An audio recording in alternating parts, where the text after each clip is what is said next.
powerful play goes on, and you may contribute a verse. What will your verse be? That phrase is said by Mr. Keating as he quotes Walt Whitman in Kleinbaum's Dead Poet Society. That also happens to be the phrase that changed my life. Let me back up. I'm a dreamer. I always have been. When I was younger, I dreamed of building sandcastles that touched the sky and stretched the horizon. Sandcastles that were medieval style, but had Greek columns surrounding them. Sandcastles with beautiful glass-stained windows, like from Beauty and the Beast. I dreamed of anything and everything. But as I got older, as most people do, I developed more complex interests. I fell in love with Greek mythology, science, ancient history, and music. I had a terrible case of curiosity and developed a deep love for learning. If you could count on me to do anything, it would be to ask the question, why? Why is math so hard? Why is the ocean so deep? Why did the Titanic really sink? And why didn't Rose move over? There was enough room on the door. Everything was going fairly well until I turned 12. It was almost like a switch got flipped. First, my innocent spirit, then my imagination, and last, my optimism. They all switched off, hard and cold. I was left feeling lost, like there was nothing that could define me, like I had no purpose. I felt dead, and I needed a way to feel alive again. I found one all right, 2 words, daydreaming.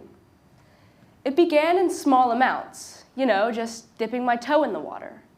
But over time, I began to crave the comfort of daydreaming.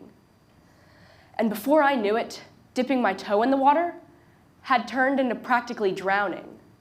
The smell of a particular candle, the taste of sweet strawberry cake, or the starting chords of a song could shove me into my imagination. I isolated myself.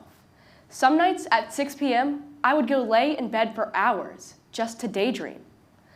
My mind held me captive. It had tricked me into becoming obsessed. All the sandcastles and relationships I had spent my whole life building were crumbling, and I didn't even try to hold them together. I still remember the feeling of letting that sand hopelessly slip through my fingers. The best way I can describe that feeling is like a rip current. And for years, I was doing the worst thing someone can do in a rip current. I sat on an inflatable donut inner tube and let myself drift away. And I let myself keep drifting out to sea. I expected for a helicopter to come pick me out of the water if I drifted too far. It was my mistake for not realizing that the earth is round and that the sea would continue on forever. Too far could never exist if I was the one setting the terms. How would I know when it was too far? Why would I want to know when it was too far? It was obsessive. All of us have our obsessions, our own reasons for entering the ocean and leaving the real world behind. Many people turn towards their interest and hobbies as a way to have purpose. We all need a really cool inner tube to float on when life gets rough. Becoming obsessed with our passions looks different for everyone. For me, it was daydreaming. But for you, it could be excessively working out, disregarding homework to play video games for 12 hours, shoving schoolwork down your throat, scrolling on social media, or anything that causes you to get caught in a rip current instead of just relaxing on an inner tube. Obsessions convince us that they're the only way to feel alive, but our obsessions actually prevent us from the balance that lets us truly live. Obsessions often form from attempts at escaping the real world, escaping the issues that we think prevent us from being alive. But pushing away your issues only causes them to grow.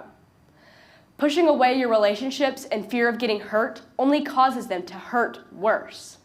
And pushing away your emotions only causes them to get stronger. Obsessions, daydreaming, tried to convince me that was false. But on a cold winter night, I began to ask the question, why again? It was almost like the rip current slowed for a second, and my perspective on daydreaming looked slightly different. That cold winter night was my 14th birthday, and I did something outlandish, something I couldn't usually stand to do. I texted my mom to ask if I could rent a movie on Amazon Prime. That movie was Dead Poets Society. If you haven't seen the movie, the film, starring Robin Williams, is set in 1959 at the fictional elite boarding school Welton Academy. It follows an English teacher who inspires his students through his teachings of poetry. It's a great movie. When I pressed play, I had zero clue how much that movie would change my perspective on what it meant to truly live. As you can tell from the title, the movie involves poetry, not something I'd ever put much thought into in the past. In fact, writing was just something I did in school for a grade. But soon after I saw the movie, I was presented with a golden opportunity from my 8th grade English teacher. He mentioned a poetry class at the local library. Having just watched the movie Dead Poets Society, I naturally found myself interested.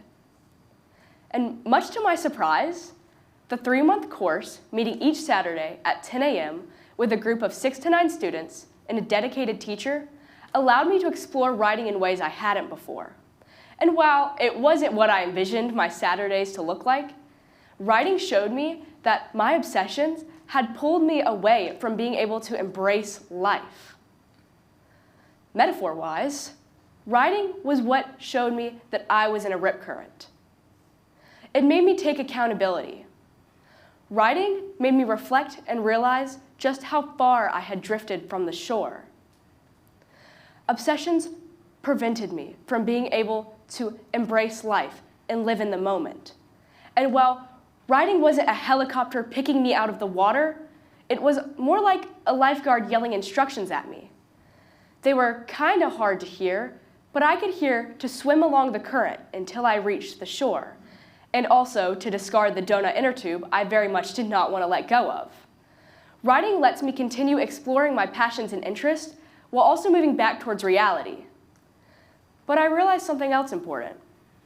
If what we love is causing us to disconnect and drift away, then we have to set boundaries and take accountability for how they're affecting our ability to live. It's really easy to tell ourselves that our obsessions aren't that bad and to justify them in our own minds. But actually writing or talking about them can open our eyes to how far we've really drifted from reality. Writing allowed for balance in my life. In this case, writing taught me how to swim and navigate back to the shore. It can do the same for you too. So when you find yourself drifting out to sea, or you find yourself drowning because of your obsessions, write about them, talk about them, confront them. Daydreaming dictated my life until I woke up and decided to learn how to swim. After all, the powerful play goes on, and you may contribute a verse. What will your verse be? Thank you.